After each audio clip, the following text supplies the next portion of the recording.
अस्सलाम वालेकुम, मैं हूं वसीम अकरम और आप देख रहे हैं वसीम्स अकेडमी। एक वेब पेज के अंदर डाटा टेबुलर फॉर्म में कैसे डिस्प्ले होता है, टेबल्स कैसे क्रिएट किए जाते हैं, HTML टेबल्स के अंदर कौन कौन से टैग्स यूज़ होते हैं, रोज़ कैसे क्रिएट की जाती हैं, सेल्स कैसे क्रिएट किए जाते हैं और उनमें कौन कौन से एट्रीब्यूट्स यूज़ होते हैं, ये सारी चीज़ें हम आज की वीडियो के अंदर देखेंगे। तो वीडियो को स्किप ना कीजिएगा, वीडियो को एंड तक देखें ताकि आप कोई भी चीज़ मिस ना करें। तो चलिए स्टार्ट करते हैं।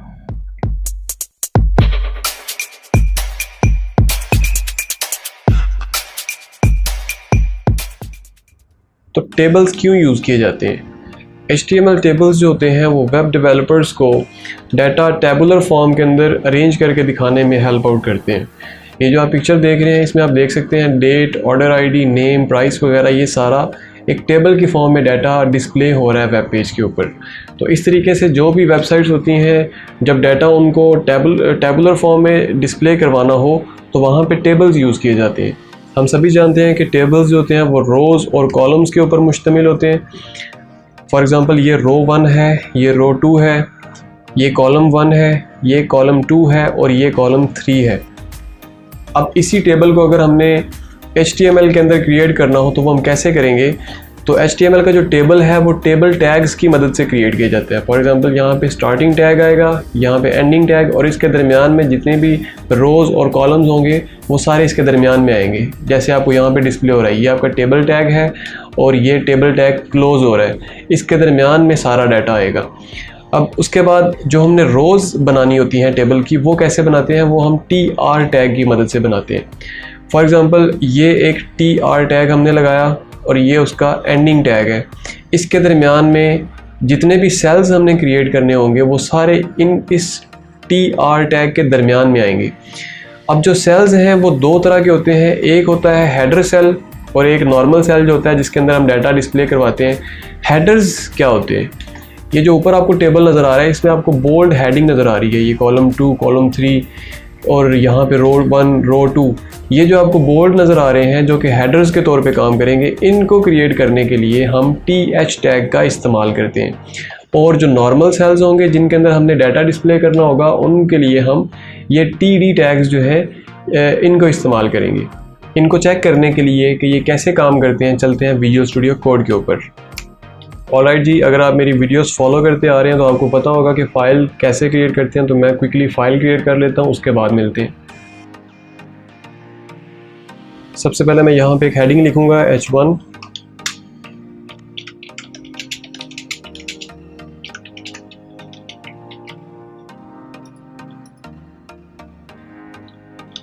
और टेबल क्रिएट करने के लिए टेबल टैग लिखूँगा। अब आप देख सकते हैं कि ये हमारा स्टार्टिंग टैग है और ये एंडिंग टैग है। रोज़ के लिए हम TR टैग का इस्तेमाल करते हैं, तो TR लिख के एंटर किया। एंटर करने से आप देख सकते हैं कि एक रो क्रिएट हो गई है। इस रो के अंदर मैं जितने कॉलम्स क्रिएट करना चाहूँगा उतने मैं टेबल डाटा यानी कि TD यूज़ कर लूँगा, जिससे मेरे पास उतने सेल्स टेबल के अंदर क्रिएट हो जाएंगे।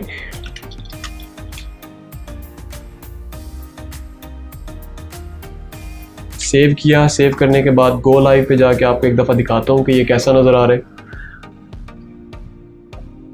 जी, आप देख सकते हैं कि ये एक टेबल क्रिएट हुआ है, लेकिन अब ये टेबल की फॉर्म में हमें नज़र नहीं आ रहा। उसकी वजह क्या है कि यहाँ पे हमने टेबल का बॉर्डर नहीं प्रोवाइड किया। अगर हम टेबल का बॉर्डर का साइज़ नहीं बताते कि मेरा टेबल का बॉर्डर किस साइज़ का होगा, तो बाय डिफ़ॉल्ट इसका कोई भी बॉर्डर नहीं लगा हुआ था। तो हम यहाँ पे बॉर्डर जो है वो 1 पिक्सल का रख लेते हैं। और अब अगर हम चेक करें तो आप देख सकते हैं कि 1, 2, 3, 4 और ये 5 सेल्स जो हैं वो क्रिएट हो गए हैं और एक ही रो के अंदर क्रिएट हुए हैं। अगर मैं रोज़ को डुप्लीकेट कर दूं, 3 रोज़ मैंने क्रिएट की हैं, तो आप देखिएगा कि यहाँ पे 3 रोज़ होके आ गई हैं और हर रो के अंदर ये 5-5 सेल्स मौजूद हैं। अच्छा, अगर मैं चाहता हूँ कि मेरी जो पहली रो है उसके अंदर मौजूद तमाम डाटा जो है वो हेडर्स के फॉर्म में डिस्प्ले हो, यानी कि बोल्ड फॉर्म में नज़र आए, तो उसके लिए क्या करूँगा, यहाँ पे TD के बजाय हम TH यूज़ करेंगे। तो मैं यहाँ पे कंट्रोल D करूँगा ताकि इसका स्टार्टिंग और एंडिंग टैग जो है वो सिलेक्ट हो जाए, और मैं यहाँ पे TH लिखूँगा। तो आप देख सकते हैं कि दोनों पे TH लिखा हुआ आ गया। बाकी सबको भी मैं ऐसे कर लेता हूँ। अब अगर मैं इसको सेव करूं और सेव करने के बाद अगर हम अपने सर्वर पे जाएं तो आप देख सकते हैं कि यहाँ पे ये सारे सेल्स जो है ये बोल्ड होके आ गए। अच्छा, अपने विजुअल स्टूडियो और ब्राउज़र के दरमियान स्विच करने के लिए मैं आल्ट और टैब का बटन प्रेस करता हूँ, जिससे मेरी ऑटोमेटिकली जो दूसरी विंडो ओपन हुई होती है वो आपके सामने आ जाती है। तो ये शॉर्टकट्स हैं कुछ कीबोर्ड के, ये आपने याद रखने हैं। आल्ट और टैब प्रेस करने से मेरे सामने ब्राउज़र ओपन हो जाएगा और दोबारा आल्ट और टैब प्रेस करने से विजुअल स्टूडियो ओपन हो जाएगा। अक्सर हमने ऐसे टेबल्स देखे हैं जिनके अंदर कुछ सेल्स मर्ज होते हैं। जैसे अगर अब ये टेबल हमारे सामने है, इसके ऊपर अगर आप गौर करें तो ये एक कॉलम है, ये दूसरा कॉलम है, ये तीसरा कॉलम है और यहाँ पे दो कॉलम्स जो है वो मर्ज किए गए हैं। इसी तरीके से ये एक रो थी पूरी, ये रो पूरी थी और ये पूरी रो थी। अब इसमें हुआ क्या है, इस सेल के अंदर 3 रोज़ को मर्ज कर दिया गया और ये पूरा एक सेल बन गया। इसी तरीके से 1, 2, 3 और 4 कॉलम्स को मर्ज करके ये पूरी एक रो क्रिएट कर दी गई है। इसी तरीके से अगर नीचे वाली रो पे आए तो यहाँ पे भी 1 और 2, इन 2 कॉलम्स को मर्ज करके ये एक सेल क्रिएट किया गया है और यहाँ पे 2 कॉलम्स और 2 रोज़ को मर्ज करके ये एक टॉपिक का सेल क्रिएट किया गया है। इसी तरीके से अगर हम इस कॉलम पे आए तो यहाँ पे ये जो सेल मंडे का सेल है, यहाँ पे 2 रोज़ को मर्ज करके एक सेल क्रिएट किया गया है। मंडे, बिगिन और एंड, और 2 रोज़ के अंदर introduction to XML, validity DTD and relax NG। इसी तरह से ये जो ट्यूसडे का सेल है, 3 रोज़ को मर्ज करके ये एक सेल बनाया गया है, 1, 2, 3। और अगर इस साइड पे देखें तो 3 रोज़ को मर्ज करके ये 2 सेल्स क्रिएट किए गए हैं। अब ये सारा काम किस तरीके से होता है, अगर हमने रोज़ को मर्ज करना हो तो उसके लिए हम रो स्पैन का एक एट्रीब्यूट जो है ये यूज़ करते हैं, और अगर हमने कॉलम्स को मर्ज करना हो तो हम कॉल स्पैन के नाम से एक एट्रीब्यूट है, इसको यूज़ करके हम अपने कॉलम्स को मर्ज करते हैं। अब ये कॉलम स्पैन और रो स्पैन का जो एट्रीब्यूट्स है ये हम कहाँ पे यूज़ करते हैं, ये हम अपने TH टैग या TD टैग्स के अंदर यूज़ करते हैं, जिससे कि हमारे सेल्स जो हैं वो मर्ज हो जाते हैं। अगर हम इसकी एग्जांपल देखें तो इसको हम चेक करते हैं। मैं यहाँ पे एक रो क्रिएट कर रहा हूँ और उसमें एक table heading, for example name, and the second one is phone. अगर मैं इसी रो को रेप्लिकेट करूँ और यहाँ पे TH के बजाय Ctrl+D, TD, TH को मैंने TD में चेंज किया और यहाँ पे नेम में मैंने लिखा अली और फ़ोन में 0301 समथिंग आ गया, कुछ भी लिख सकते हैं। अच्छा, अगर हम इसको वेब पेज पे देखें तो आप देखेंगे तो ये एक हेडर आ रहा है, नेम, और ये उसका डाटा है, और फ़ोन, और ये उसका डाटा है। फ़ोन के स्पेलिंग ठीक कर लेते हैं। अच्छा, ये तो था एक नाम और एक फ़ोन नंबर। अगर मैं चाहता हूँ कि एक ही बंदे के 2 फ़ोन नंबर्स जो हैं वो मुझे डिस्प्ले हो, उसके लिए मैं यहाँ पे इसको डुप्लीकेट कर रहा हूँ और नंबर यहाँ पे कुछ चेंज कर रहा हूँ। अगर अब हम इसको चेक करें तो आप देखिएगा कि यहाँ पे 2 रोज़ तो क्रिएट हो गई हैं, लेकिन यहाँ पे फर्स्ट रो के अंदर 2 कॉलम्स हैं और सेकंड रो के अंदर 3 कॉलम्स हैं। ऐसा क्यों हुआ?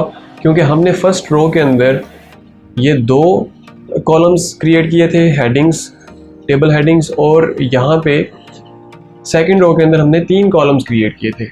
हम चाहते हैं कि ये जो फ़ोन की हेडिंग है ये दोनों इन नंबर्स के ऊपर एक ही हेडिंग बन के आए। तो उसके लिए मैं क्या करूँगा, अब क्योंकि मैंने एक से ज़्यादा कॉलम्स के ऊपर इस रो को, इस हेडिंग को लेके आना है, तो उसके लिए मैं कॉलम स्पैन यहाँ पे यूज़ करूँगा, यानी कि कॉल स्पैन। और क्योंकि मुझे 2 कॉलम्स के ऊपर चाहिए तो मैं इसकी वैल्यू 2 प्रोवाइड करूँगा। सेव किया, सेव करने के बाद जब हम इसको व्यू करेंगे तो आप देख सकते हैं कि ये 2 कॉलम्स के ऊपर आ चुका है।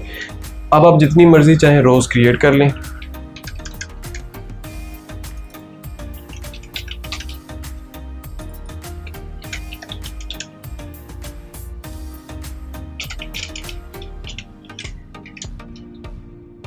आप देख सकते हैं कि यहाँ पे नेम नेम के अंदर सारे नेम्स आ रहे हैं और जितने भी मैंने फ़ोन नंबर्स एंटर किए हैं वो सारे डिफरेंट रोज़ के अंदर फ़ोन्स आ रहे हैं। इसी टेबल को अगर मैं उल्टा दूँ, क्योंकि ये कॉलम्स के अंदर डाटा एंटर हुआ है, मैं चाहता हूँ कि ये रोज़ की फॉर्म में डाटा एंटर हो। उसके लिए क्या करेंगे, हम इसको एक दफ़ा कॉपी करते हैं इस पूरे टेबल को और इसको मैंने रेप्लिकेट कर दिया। This is another table border 1। इसी डाटा को यूज़ करके मैं दूसरा टेबल क्रिएट करने जा रहा हूँ। ये जितने भी नाम वाले सेल्स हैं मैं इनको कट करके इसी रो के अंदर पेस्ट करने जा रहा हूँ।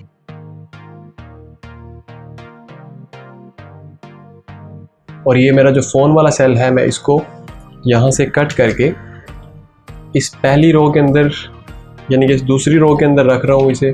और यहाँ पे मैं कॉल स्पैन नहीं बल्कि यहाँ पे मैं रो स्पैन प्रोवाइड करूँगा।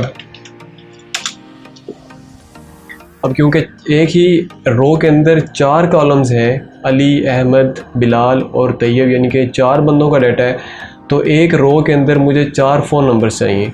तो ये फ़ोन नंबर जो है ये यहाँ से कट करके यहाँ पे पेस्ट कर दिया और ये रो ख़त्म कर देता हूँ मैं। इसी तरीके से यहाँ से ये 2 नंबर्स उठाए और यहाँ पेस्ट किए और यहाँ से ये वाली रो भी ख़त्म कर दी। अब इसको सेव करने के बाद जब हम चेक करेंगे तो आप देख सकते हैं कि ये नेम आ रहा है, उसके सामने सारे नेम आ रहे हैं और ये फ़ोन की हेडिंग है और उसके सामने हर बंदे के 2-2 फ़ोन नंबर्स जो हैं वो डिस्प्ले हो रहे हैं। तो आप चाहें तो इस फॉर्म में डाटा डिस्प्ले करवा लें या इस फॉर्म में डाटा डिस्प्ले करवा लें, जिस भी तरीके से डिस्प्ले करवाना चाहिए ये आपके ऊपर डिपेंड करता है। अच्छा, अगर मैं चाहता हूं कि ये नेम और जो फ़ोन की हेडिंग्स हैं इनके बैकग्राउंड कलर जो है वो चेंज होके आए, उसके लिए क्या करूंगा, मैं यहाँ पे एक एट्रीब्यूट यूज़ करूंगा स्टाइल, और मैं चाहता हूं कि इसका जो बैकग्राउंड कलर है वो ऑरेंज आए और जो फ़ोन वाली हेडिंग है उसका बैकग्राउंड कलर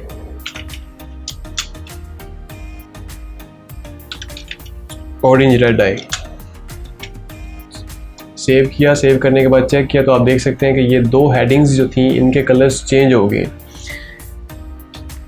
लेकिन अगर मैं चाहता हूं कि ये पूरा जो कॉलम है उसका यही कलर आए और इस पूरे कॉलम का यही कलर आए, उसके लिए मैं क्या करूंगा, मैं हर टेबल डाटा में जाके इनका कलर चेंज करूंगा, तो ये एक अच्छी प्रैक्टिस नहीं है। उसके लिए हम क्या करते हैं, हम जाते हैं यहाँ पे जहाँ पे टेबल हमने क्रिएट किया था, इसके बाद कॉल ग्रुप के नाम से एक हमारे पास टैग है, उसको हम यूज़ करेंगे। और कॉल ग्रुप का मकसद ये होता है कि ये पूरे कॉलम्स का ग्रुप बना के उनको एक साथ ही फॉर्मेट कर देता है। फॉर एग्ज़ाम्पल मैं चाहता हूँ कि नेम वाला जो कॉलम है उसका कलर ये आए जो मैंने ऑरेंज रखा है, उसके लिए मैंने यहाँ पे कॉल सेलेक्ट किया और उसमें मैंने स्टाइल यही वाला प्रोवाइड कर दिया। सेव किया, आप चाहें तो यहाँ से इसको रिमूव कर दें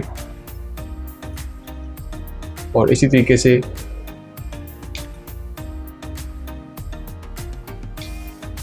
ये स्टाइल हमने क्योंकि दूसरे कॉलम के लिए रखना है तो मैंने कॉलम लिखा और यहाँ पे स्टाइल के अंदर ये प्रोवाइड किया। सेव करने के बाद आप चेक कर सकते हैं कि यहाँ पे एक कॉलम में तो पूरा डाटा आ गया, लेकिन इस कॉलम में ऐसा नहीं हुआ। इस कॉलम में ऐसा क्यों नहीं हुआ, क्योंकि हमने यहाँ पे जस्ट एक ही कॉलम प्रोवाइड किया है। हम चाहते हैं कि ये कॉलम जो है, ये वाला स्टाइल जो है, ये सेकंड कॉलम में तो आए ही आए, साथ में तीसरे कॉलम में भी आ जाए। तो उसके लिए हम क्या करेंगे, एक और एट्रीब्यूट इस्तेमाल किया जाता है यहाँ पे स्पैन। स्पैन की वैल्यू मैंने 2 रखी। इसका मतलब ये है कि ये इसको फैला के 2 कॉलम्स पे ले जाएगा।